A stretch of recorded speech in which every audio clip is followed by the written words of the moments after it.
एक भिखारी रोज एक दरवाजे पर जाता और भीख के लिए आवाज लगाता, और जब घर का मालिक बाहर आता तो उसे गंदी गंदी गालियां और ताने देता। मर जाओ, काम क्यों नहीं करते, जीवन भर भीख ही मांगते रहोगे क्या। और तो और कभी कभी गुस्से में उसे धकेल भी देता। पर भिखारी सिर्फ इतना ही कहता, ईश्वर तुम्हारे पापों को क्षमा करे। एक दिन सेठ बड़े गुस्से में था, शायद व्यापार में घाटा हुआ था। वो भिखारी उसी वक्त भीख मांगने आ गया। सेठ ने ना आव देखा ना ताव, सीधा ही उसे पत्थर दे मारा।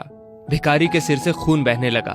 फिर भी उसने सेठ से कहा, ईश्वर तुम्हारे पापों को क्षमा करे, और वहां से जाने लगा। जब सेठ का गुस्सा थोड़ा कम हुआ तो वो सोचने लगा कि मैंने उसे पत्थर भी मारा, पर उसने बस दुआ दी। इसके पीछे क्या रहस्य है, ये जानना पड़ेगा। और वो भिखारी के पीछे चलने लगा। भिखारी जहां भी जाता सेठ उसके पीछे पीछे जाता। कहीं कोई उस भिखारी को कुछ भीख दे देता तो कोई उसे मारता, जलील करता, गालियां देता। पर भिखारी इतना ही कहता, ईश्वर तुम्हारे पापों को क्षमा करे। अब अंधेरा हो चला था। भिखारी अपने घर लौट रहा था। सेठ भी उसके पीछे था। भिखारी जैसे ही अपने घर लौटा, एक टूटी फूटी खाट पर एक बुढ़िया सोई थी, जो भिखारी की पत्नी थी। जैसे ही उसने अपने पति को देखा तो उठ खड़ी हुई और भीख का कटोरा देखने लगी। उस भीख के कटोरे में मात्र एक आधी बासी रोटी थी। उसे देखते ही बुढ़िया बोली, बस इतना ही, और कुछ नहीं। और ये आपका सिर कैसे फूट गया। भिखारी बोला, हाँ बस इतना ही है। किसी ने कुछ नहीं दिया, सबने गालियां दी, कुछ ने तो पत्थर भी मारे, इसलिए सिर भी फूट गया।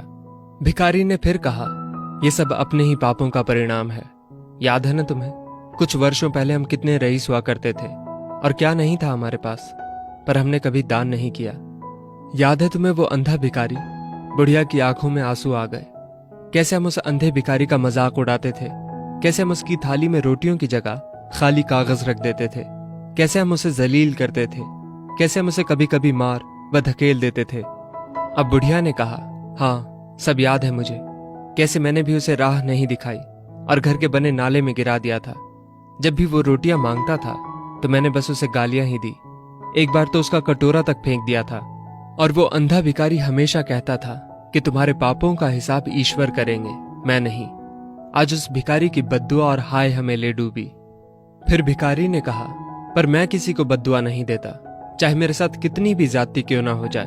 मेरे लब पर हमेशा दुआ ही रहती है। मैं नहीं चाहता कि कोई और इतने बुरे दिन देखे। मेरे साथ अन्याय करने वालों को भी मैं दुआ देता हूं, क्योंकि उनको मालूम ही नहीं वो क्या पाप कर रहे हैं, जो सीधा ईश्वर देख रहा है। जैसी हमने भुगती है कोई और ना भुगते, इसलिए मेरे दिल से बस अपना हाल देख के अब दुआ ही निकलती है। सेठ चुपके चुपके सब सुन रहा था। उसे अब सारी बात समझ आ गई थी। बूढ़े बुढ़िया ने आधी रोटी को मिल बांट कर खाया और सब प्रभु की महिमा है बोलकर सो गए। अगले दिन वही भिखारी भीख मांगने सेठ के यहाँ गया। सेठ ने पहले से ही उसके लिए रोटियां निकाल रखी थी, जो उसने भिखारी को दी, और हल्की सी मुस्कान भरे स्वर में कहा, माफ करना बाबा, मुझसे गलती हो गई। भिखारी ने कहा, ईश्वर तुम्हारा भला करे, और वो वहां से चला गया।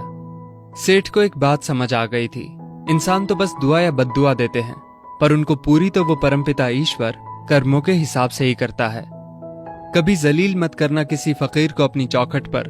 खुदा कब कटोरा बदल दे बता नहीं सकते।